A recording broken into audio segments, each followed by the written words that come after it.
माझ्या व्हिडिओमध्ये सगळ्यांचं स्वागत आहे। तर आज मी आले आहे हनुमानगड मारुती मंदिर इथं। तर खूप दिवसापासून माझी यायची इच्छा होती मी, कारण की बघितले नव्हते मारुती कसं आहे। मारुती खूप छान, खूप मोठा आहे। तर आज मंगळवार आहे आणि मला मंगळवार उपवास पण असतात। तर त्यासाठी मी यांना म्हणलं की चला जाऊत म्हणलं, तर मग यांनी मला घेऊन आले। मला इतकं छान वाटलं मारुती। तर आधी लग्नाआधी पण मी शाळा सुटले की मारुती मंदिरात खेळायला जायची आणि खेळता खेळताच आम्ही 108 प्रदक्षिणा मारायची। लहानपणी मला इतकं छान वाटते। मग मी लग्नाआधी पण अशी मारुतीची उपवास धरायची, 108 प्रदक्षिणा मारायची। तर आताही मंगळवार धरते मी त्यांचेच। तर मग मी म्हणलं चला आपण जाऊत म्हणलं। मग याने आणले मला घेऊन इकडं। गणपती बाप्पाचं नाव घेतले आणि चिंतामणीवर हात ठेवले आणि इतकं छान फिरलं की नाही, माझं खूप छान वाटलं मला। मी आले बाबांकडे यायला मला खूप आवडते, म्हणून आठवड्यातून 4-5 वेळेस आम्ही येणं जाणं बाबांकडे असतेच। तर हक्कानं बाबांकडे मागायचं असते आणि हक्कानं यायचं असते। तर मला खूप छान वाटते आणि इतकी तब्येत पण ठीक नव्हती। घरी आले की मग गव्हाचं पिठाचा शिरा कर म्हणले आई। मग तूप टाकून ड्रायफ्रूट सगळे भाजून घेतले छान, आणि तूप टाकून मग गव्हाचं पीठ चांगलं भाजून घेतले।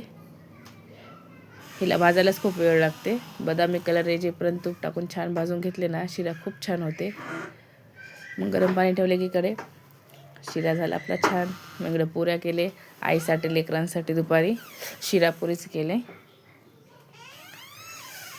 किती करा पण हे लेकरले नाटक करायला तर खातच नाही तर हे ते करून पण।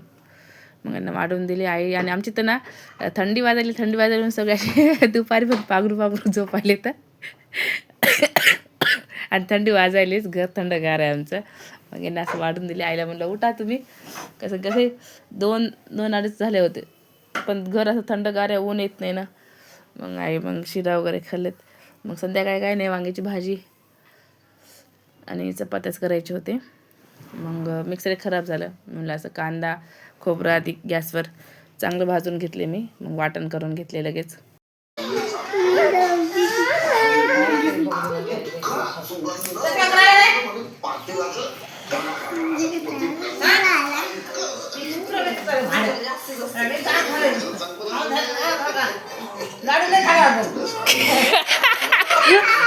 डिंगाचे लाडू खाऊन ताकद आहे, आपली ताकद सखी गेली।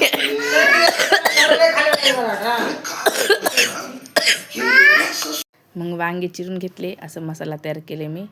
थोडंसं भरून घेतले त्याच्यामध्ये शेंगदाण्याचं कूट वगैरे, तिखट मीठ हळद आणि कोथिंबीर वगैरे टाकून, आणि केलेलं वाटण जे होतं काळं वाटण ते काळं मीठ टाकून तेल टाकून छान भाजून घेतले। तिखट मीठ हळद त्यात पण टाकले, थोडंसं यात पण टाकले, आम्हाला तिखट थोडीशी जास्त लागते। एव्हरेस्टचा मसाला टाकले आणि अशी वांग्याला थोडीशी फ्राय केली, एक वाफ काढली म्हणजे तिखट मीठ छान लागावं। मग गरम गरम पाणी टाकले की एकाच वाफाला वांगे छान शिजतात। भाजी खूप छान झाली। व्हिडिओ बघितले तर धन्यवाद।